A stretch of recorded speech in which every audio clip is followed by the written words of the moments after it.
नज्जू की रिहाइश तक मैं तेज रफ्तारी से पहुंचा था। उसकी बहुत ज्यादा यकीन दहानी के बावजूद मैं उसे ज्यादा देर परमा के साथ अकेला नहीं छोड़ सकता था। कार को मखसूस जगह पार्क करके जब खोली के दरवाजे के सामने पहुंचा तभी अंदर से परमा की हल्की सी चीख सुनाई दी। मैंने बेताबी से दरवाजा खटखटाया। मिनट भर के बाद ही दरवाजा खुल गया था। खोलने वाला नज्जू का साथी जिम्मी था। लड़की क्यों चीख रही है, दुरुस्त अंदाज में कहते हुए मैं अंदर दाखिल हुआ। जिम्मी ने बेनियाजी से कहा, नज्जू उस्ताद ने थप्पड़ मारा है। मैंने उसकी बात सुनने तक मुख्तसर सहन उबूर कर लिया था। परमा गाल पर हाथ रखे हल्की हल्की सिसकियां लेते हुए रो रही थी। मैंने इस्तफसार के बगैर ही हाथ घुमाया। चटाख की जोरदार आवाज से कमरा गूंज उठा था। नज्जू गाल पर हाथ रखते हुए 2-3 कदम लड़खड़ा कर पीछे हटा। मैं गुर्राया।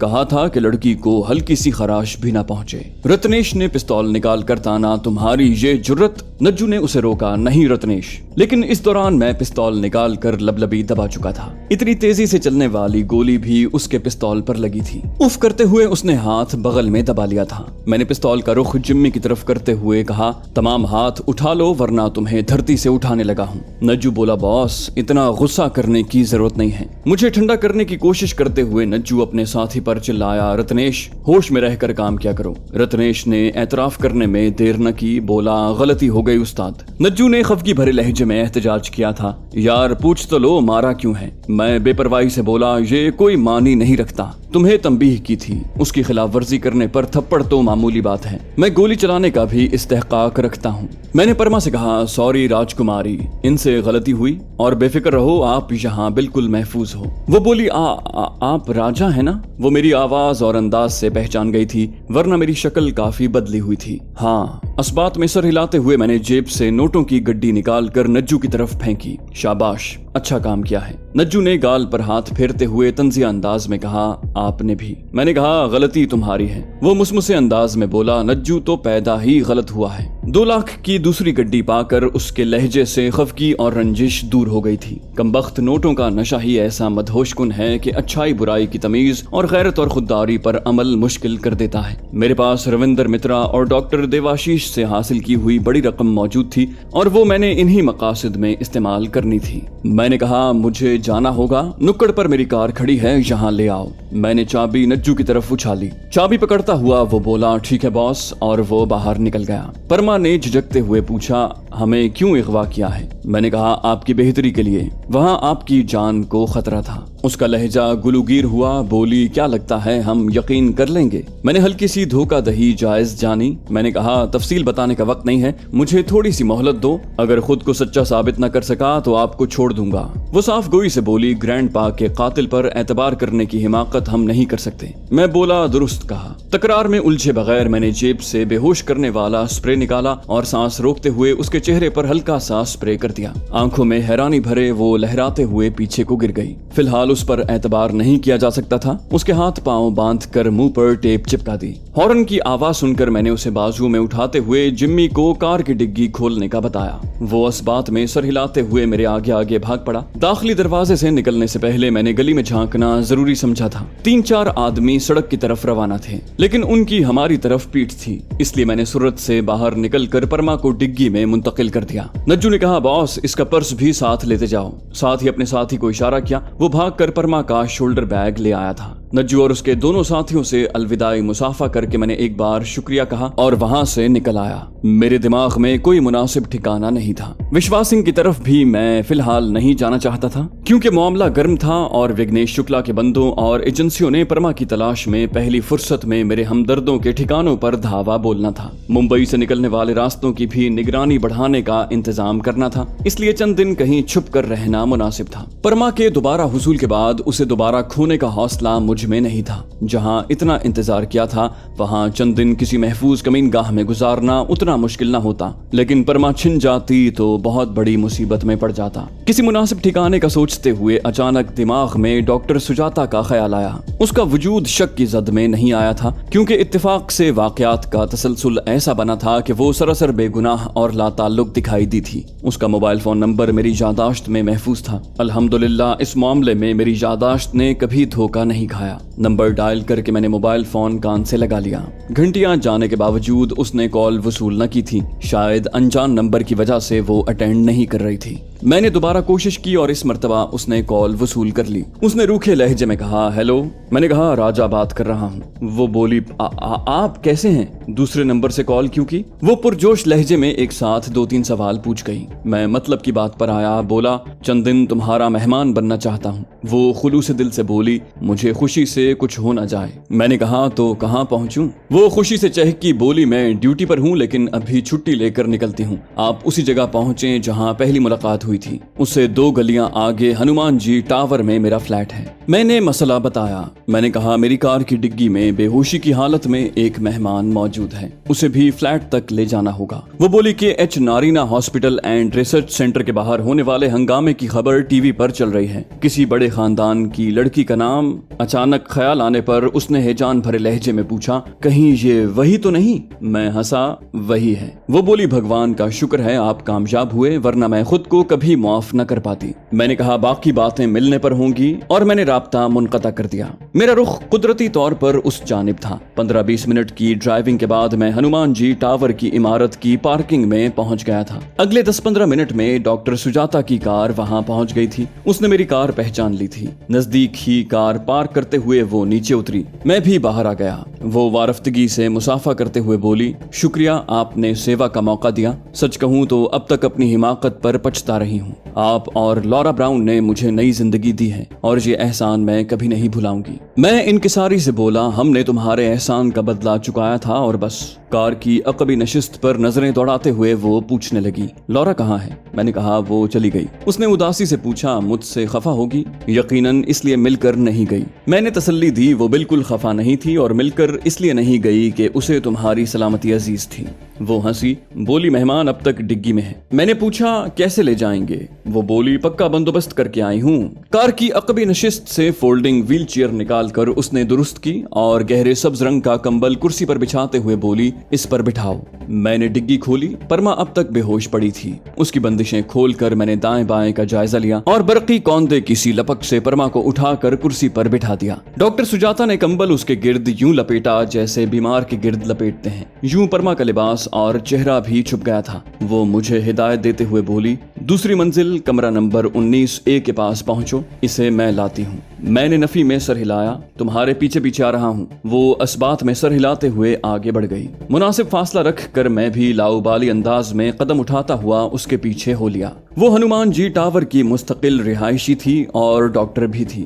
دروازے پر متعین چوکیدار اور کسی اور دیکھنے والے نے اس کے ویل چیئر کو دھکیلنے پر حیرانی کا اظہار نہیں کیا تھا۔ 1-2 عورتوں نے استفسار ضرور کیا تھا اور اس نے بھابھی کی بہن کا بتا کر جان چھڑا لی تھی۔ سیڑھیوں کی بجائے وہ لفٹ سے اوپر پہنچی۔ جب تک وہ اوپر پہنچتی میں سیڑھیوں کے ذریعے دوسری منزل پر پہنچ گیا تھا۔ ہم ایک ساتھ فلیٹ نمبر 19A کے دروازے پر پہنچے۔ دائیں بائیں کا جائزہ لے کر اس نے دروازہ کھولا اور ہم اندر گھس گئے۔ درمیانے حجم کا فلیٹ چھوٹے سے کنبے کی ضروریات کو کافی تھا۔ 2 خوابگاہیں، ایک سٹور روم، ڈرائنگ روم، کھانے کا کمرہ اور ٹی وی لاؤنج وغیرہ کو ایک ہی ہال تھا جو داخلی دروازے کے آغاز میں ہی بنا ہوا تھا۔ اندر گھستے وقت باورچی خانہ دائیں ہاتھ پڑتا تھا۔ اس کا حجم چھوٹا تھا مگر سامان کے ریک اس ترتیب سے بنے تھے کہ مسئلہ نہیں ہوتا تھا۔ دروازہ قفل کر کے وہ ایک کمرے کی طرف بڑھ گئی۔ وہ درمیانے حجم کی خوابگاہ تھی۔ اس میں کھڑکی موجود نہیں تھی، اس لیے مجھے پسند آئی کیونکہ پرما کو جکڑ کے رکھنا مجھے اچھا نہیں لگتا تھا۔ ہم دونوں نے مل کر اسے کرسی سے بیڈ پر منتقل کیا۔ سجاتا نے اس کے جوتے اتار کر کمبل اوڑھایا اور ہم باہر آ گئے۔ میں نے دروازہ باہر سے کنڈی کر دیا تھا کہ ذرا سی بے احتیاطی ناقابل تلافی نقصان پہنچا سکتی تھی۔ ڈرائنگ روم میں پہنچ کر ڈاکٹر سجاتا میری طرف متوجہ ہوئی۔ چائے یا کافی؟ میں بے تکلفی سے بولا کھانا کھاؤں گا۔ دوسرے صوفے پر نشست سنبھالتے ہوئے اس نے پوچھا کیا کھانا پسند کرو گے؟ میں نے انتخاب کی ذمہ داری اسی پر ڈالی، کوئی بھی حلال کھانا چل جائے گا۔ وہ قریبی ہوٹل کا نمبر ملا کر پرتکلف کھانے کا آرڈر نوٹ کروانے لگی۔ اپنے فلیٹ کا نمبر بتا کر اس نے رابطہ منقطع کیا اور میری طرف متوجہ ہوتے ہوئے متبسم ہوئی۔ بولی اب اس لڑکی کا قصور بھی بتا دو کہ جسے آپ جیسے آدمی نے حبس بیجا میں رکھا ہوا ہے۔ میں تھکے تھکے لہجے میں بولا کافی لمبی کہانی ہے ڈاکٹر، مختصر یہ کہ میں نے لڑکی کے فائدے کو اسے اغوا کیا ہے، ورنہ 2-3 دنوں کے اندر इस पर जानलेवा हमला होने वाला था। वो तदब्बुर से बोली, ये इत्तला इसके घर वालों तक पहुंचाना काफी होता। एक जवान लड़की को अगवा करने से उसकी जिंदगी बहुत से सवालात और उसका किरदार शुबहात की जद में आ जाता है। मैं जुमानी अंदाज में बोला, जिसे खतरा ही उसके घर वालों से हो। उसने मुंह बसोरा बोली, बेहतर होगा आप सारी तफसील बताएं, वरना मेरे दिमाग को खुद साख्ता शुकूक से लड़ने को हट धर्मी का रास्ता इख्तियार करना पड़ेगा। मैंने इख्तिसार को मद्देनजर रखते हुए जरूरी बातों से पर्दा उठा दिया ताकि उसके शुबहात का कला कमा हो, वरना वो मुझसे बहुत अकीदत रखने लगी थी और बैद न था कि आइडियल का ऐसा फेल उसे उलझन में मुब्तला रखता। वो पुरएतमाद लहजे में बोली, जानती थी मैंने आपका जो खाका बनाया हुआ है आप उसके बरक्स हो ही नहीं सकते। दरवाजे की घंटी सुनकर मैं ख्वाबगाह में चला गया। डॉक्टर सुजाता ने खाना वसूल करके बिल अदा किया और दरवाजा बंद कर दिया। परमा के लिए खाना अलहदा करके हम इकट्ठे खाने लगे। खाने के बाद डॉक्टर सुजाता बावर्ची खाने में कॉफी बनाने घुस गई। मैंने टीवी लगाने को रिमोट उठाया, मगर उसी वक्त ख्वाबगाह का दरवाजा बजने लगा। यकीनन परमा को होश आ गया था। रिमोट वापस रखकर मैं ख्वाबगाह की तरफ बढ़ गया। दरवाजा खोलने पर वो सामने ही नजर आई थी। आंखों में बरहमी और दुरुस्ती लिए मुझे घूर रही थी। मैं खुशदिली से मुस्कुराया, आप जाग गई राजकुमारी? वो तपते हुए बोली, हम नहीं है राजकुमारी और ना इन ढकोसलों से आप हमें बहला सकते हैं। मैंने उसे बाजू से पकड़ने की कोशिश की, बैठ कर बात करते हैं। मेरा हाथ झटकते हुए वो नखवत से बोली, हमें हाथ न लगाएं। मैंने कहा, अच्छा नहीं लगाता, मगर बैठ तो जाएं। वो मूड बनाते हुए बेड पर बैठ गई। मैंने कुर्सी पर नशिस्त संभाल ली। भूख लगी है, खाना लाऊं? वो मोतरिज हुई, इगवा होने वाली लड़की को इतनी जल्दी भूख लग सकती है। मैं इत्मीनान से बोला, इगवा नहीं किया, आपकी जान बचाई है। वो तंजिया लहजे में बोली, आप दूसरी बार हमारी जान बचा रहे हैं। क्या जान सकते हैं आपके एहसान कब तक सहने पड़ेंगे? उसके तंज को खातिर में न लाते हुए मैं बदस्तूर नरमी से बोला, एक सवाल पूछ सकता हूँ? वो बेजारी से बोली, ये नरमी, इखलाक और इंसानियत का ढोंग रहने दें, साफ साफ अपने मकसद पर आए, हमसे क्या चाहते हैं, और अगर दिमाग में कोई फतूर है तो बराह मेहरबानी अपने तक रखना। बल्कि मशवरा देंगे कि ऐसी फिल्में न देखा करो जिनमें मोहब्बत को गुर्बत और इमारत के तसव्वुर से बेनियाज दिखाया जाता है। मैंने एकदम पूछा, आपको अपना वालिद याद नहीं आता? उसे झटका लगा, यूं जैसे मैंने उसके सर पर डंडा रसीद किया हो। गहरा सांस लेते हुए उसने गुस्सा जब्त किया। बोली, आपको हमारी जातियात पर सवाल उठाने का कोई हक नहीं। मैं इत्मीनान से बोला, तभी तो सवाल की इजाजत ली थी और आप अपने हुस्न के कसीदे गाने लगी। ये भूल गई कि इश्क मोहब्बत का ताल्लुक शक्ल सूरत से होता है, मालो दौलत से नहीं। मैं यकीन से कहता हूँ, अगर आपकी क्लास फेलो 20 लड़कियां हैं तो उनमें से 18 आपसे ज्यादा खूबसूरत और पुरकशिश होंगी। आप जैसी मगरूर और मालो दौलत से लोगों की हैसियत का तायुन करने वाली को कोई अहमक ही दिल दे सकता है। उसने एहतजाज किया। बोली, क्या हमारा धन और घमंड लाजिम करता है कि हमें हब से बेजा में रखा जाए? शुरू में उसके मुहाफिज से पता चला था कि परमा को घूरने वाले तालिब इल्म को एक आंख से महरूम किया गया था। मैंने उसी वाक़े की तरफ इशारा किया। मैंने कहा, किसी घूरने वाले की आंख निकलवा देने को भी जुर्म मानती हो, या जिसकी लाठी उसकी भैंस वाली कहावत रट रखी है? उसने चौंक कर मुझे देखा और फिर सफाई देने लगी। बोली, ऐसे किसी भी हादसे में हमारी मर्जी और मंशा को मद्देनजर नहीं रखा गया। जिसका हुक्म था उस बेचारे को पोते की सालगिरह मनाने की भी मोहलत नहीं दी गई। मैंने कहा, खैर ये वजह तो नहीं थी, उसे तो कत्ल के बदले कत्ल होना पड़ा। वो बोली, आपको किसने जज बनाया है कि लोगों पर फर्द जुर्म आयद करके न सिर्फ सजा सुना रहे हो बल्कि सफाई का मौका दिए बगैर अमल दरामद भी कर रहे हो? उसने मुझे आप बहालत मजबूरी कहा था, वरना लहजे के उतार चढ़ाव से अंदाजा होता था कि कितनी तपी हुई थी। मैंने मानी खेज लहजे में कहा, पूछा नहीं किसके कत्ल की वजह से उसे हलाक होना पड़ा?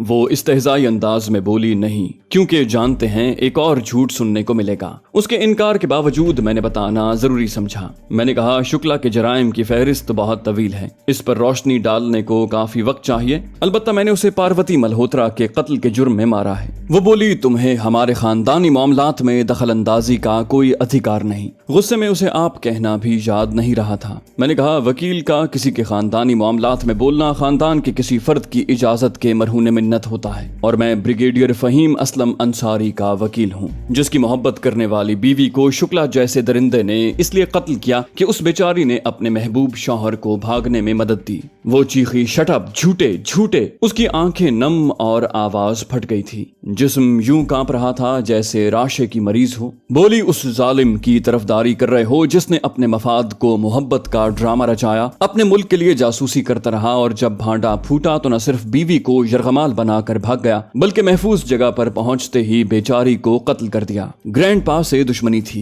हमारा क्या कसूर था कि हमें माँ की शफकत और मोहब्बत से महरूम कर दिया। मैंने कहा कहानी तो शुक्ला ने अच्छी घड़ी है, आखिर पाकिस्तानी जासूस को अजियत देना तो बनता था। जालिम ने उसकी बीवी को कत्ल करते वक्त इतना भी न सोचा कि अपनी बेटी का खातिमा कर रहा है, क्योंकि खबीस अच्छी तरह जानता था कि पार्वती ज्यादा अरसा अपने महबूब शौहर से दूर न रहती और जल्द ही वो वक्त आना था कि अपनी बेटी को साथ लेकर पाकिस्तान का रुख करने पर मजबूर हो जाती।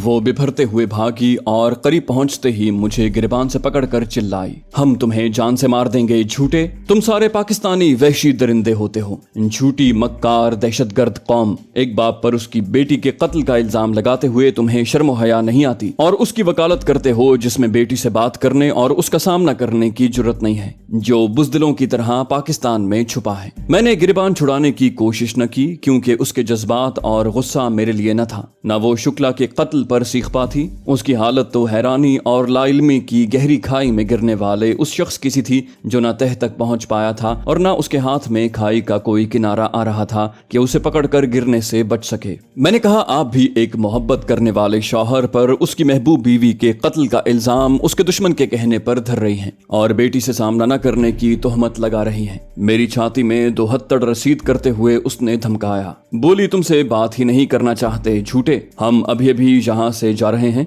रोकने की कोशिश की तो जान से मार देंगे, समझे तुम, हम जा रहे हैं, रोकने का सोचना भी मत, तुम ग्रैंडपा के कातिल हो, हम तुम्हें जिंदा नहीं छोड़ेंगे। चेहरे को हाथों से ढांपते हुए वो बेड पर बैठकर हिचकियां लेकर रोने लगी। उसने बाहर जाने की कोशिश नहीं की थी, मैंने उसे रोने दिया। जज्बात को काबू करने का सबसे बेहतर तरीका आंसू बहाना है। आंखों से नमकीन पानी का खुरूज बहुत से सदमात, अजियतों और परेशानियों को बहा कर ले जाता है, या कम से कम इंसान में इन मसाइल का सामना करने का हौसला भर देता है। उसकी सिस्कियों में कमी आते ही मैंने गुफ्तगू आगे बढ़ाई। क्या बाप के भागने के बाद कभी उनसे राब्ते की हिम्मत की, कभी उनसे जवाब जानने की कोशिश या बासपुरस का हौसला किया? चेहरे से हाथ हटाते हुए वो धाड़ी, क्या वो इस काबिल था कि बात करते? गाल आंसुओं से गीले हो गए थे लेकिन आंखों के चश्मे खुश्क नहीं हो रहे थे। मैंने एक और वार किया। मैंने कहा मैंने धरिंदर शुक्ला का जुर्म बताया है मगर आप उसके दिफा में मैदान में उतर आई हैं। क्या बाप का दिफा करने की भी थोड़ी सी कोशिश की थी या जो कुछ शुक्ला कहता गया आप मानती गईं?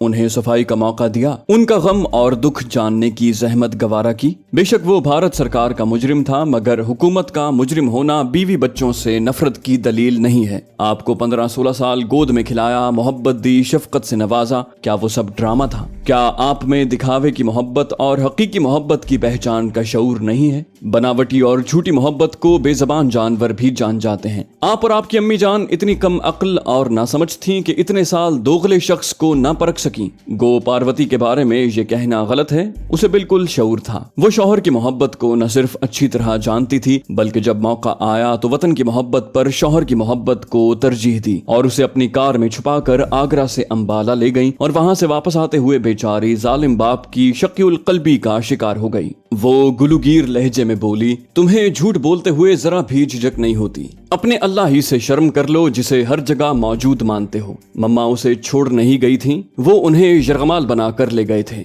मैंने कहा इतना तो आप भी जानती होंगी कि किसी को यरगमाल तब बनाया जाता है जब मुजरिम घेरे में आ जाता है। ऐसी हालत में बेशक उसे जाने दिया जाता है मगर घेरने वाले पीछा नहीं छोड़ते और वो जिसे यरगमाल बना कर ले जाता है कम से कम उसे कत्ल नहीं कर सकता क्योंकि ऐसा करने पर उसका पकड़ा जाना यकीनी हो जाता है। फिर वो बीवी को कत्ल करके जिंदा सलामत भागने में कैसे कामयाब हुआ? सोचने पर दाल में काला जरूर नजर आएगा और यकीन करो आपकी माँ का कातिल कौन है इस बारे में काफी लोग जानते हैं, सिर्फ आप बेखबर हैं। वो क्या कहते हैं, जाने न जाने गुल ही न जाने, बाग तो सारा जाने है। उसने एक और दलील पेश की, बोली और हम पर 2 मर्तबा कातिलाना हमला क्यों करवाया, यहाँ तक कि हमें आगरा छोड़कर मुंबई मुंतकिल होना पड़ा, उसके तो हम खुद गवाह हैं। मैंने कहा चले आपके वालिद की मुकम्मल कहानी सुना देता हूँ, यूं टुकड़ों में बात करके हमारी बहस ज्यादा ही तूल खींचेगी। मेरी तमहीद पर उसने बेएतनाई से मुंह मोड़ लिया, गोया उसे जानने का कोई शौक न था, लेकिन मुझे मालूम था उसका रुआ रुआ बाप की बेगुनाही सुनने का ख्वाह था। मैं गोया हुआ।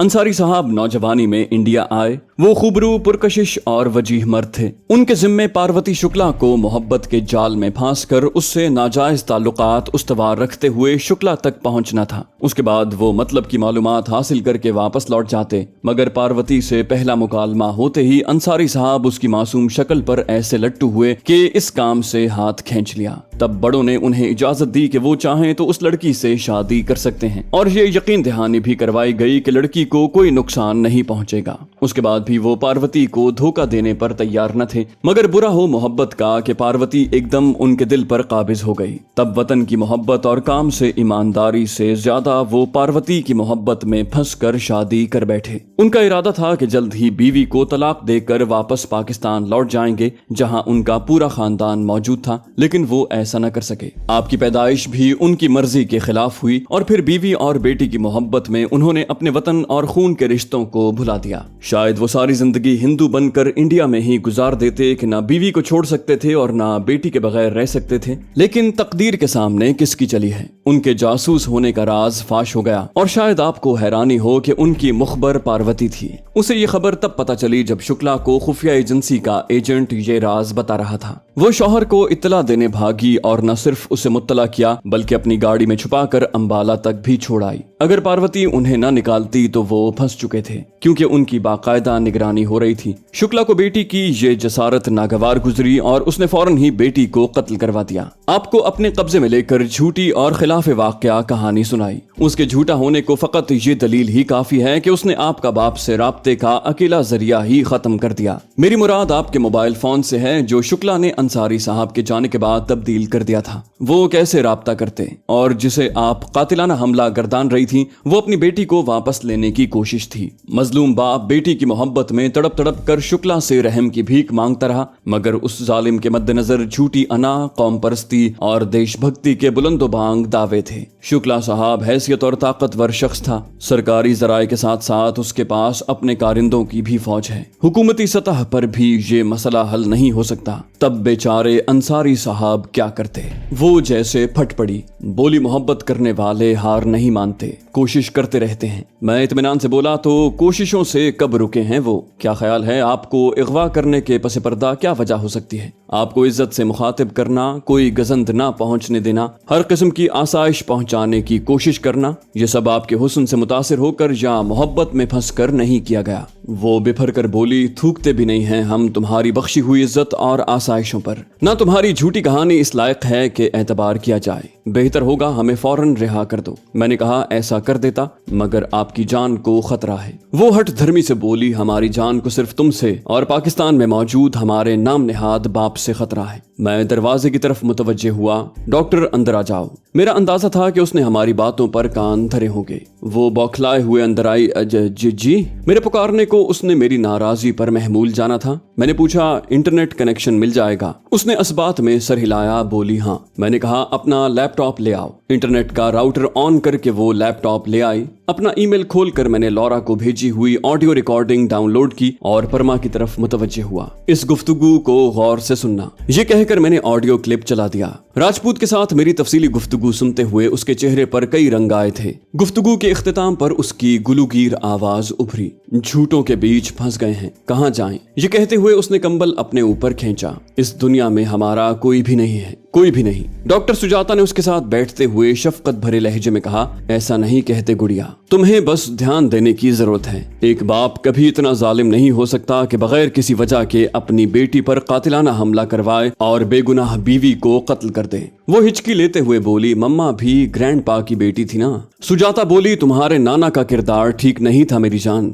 इतने बड़े सबूत के बाद और क्या रह जाता है? लौरा ब्राउन के साथ भी तुम्हारे नाना ने बहुत घटिया सलूक किया था। उसने अपनी सारी कहानी मुझे सुनाई थी, और यकीन करो मैं मान ही नहीं सकती कि राजा जैसा शख्स किसी मजलूम को कत्ल कर सकता है। परमा बदतमीजी से बोली, आप इसकी दोस्त हैं, तरफदारी तो करेंगी। सुजाता ने कहा, मैं ना तो राजा की दोस्त हूँ और ना इसे अच्छी तरह जानती हूँ, बस राजा की अकीदतमंद हूँ, क्योंकि इसने बगैर किसी लालच के मेरे लिए वो किया जो शायद मेरा सगा भाई भी ना कर पाता। और अब तुम दोनों की बात सुनकर मैं बगैर किसी तरफदारी के भगवान की सौगंध खाकर कह सकती हूँ कि तुम गलती पर हो। राजा के दलाइल भी अकल तस्लीम करती है और इसके पास सबूत भी है। रिकॉर्डिंग में इसके साथ महवे गुफ्तगू आदमी का ताल्लुक अगर वाकई तुम्हारे मामू जान से है तो फिर तुम्हें तरद्दुद नहीं होना चाहिए। वो रुनक्खी हुई, बोली आप लोग हमें अकेला छोड़ सकते हैं। सुजाता बोली तुम सोचो और खूब अच्छी तरह सोचो, भूख लगे तो अपनी दीदी को आवाज दे देना। डॉक्टर सुजाता ने उसे माथे पर प्यार दिया और हम बाहर निकल आए। सुजाता बोली कॉफी गर्म कर लूं, ठंडी हो गई है। उसने भरे हुए मग उठाए और बावर्ची खाने की तरफ बढ़ गई।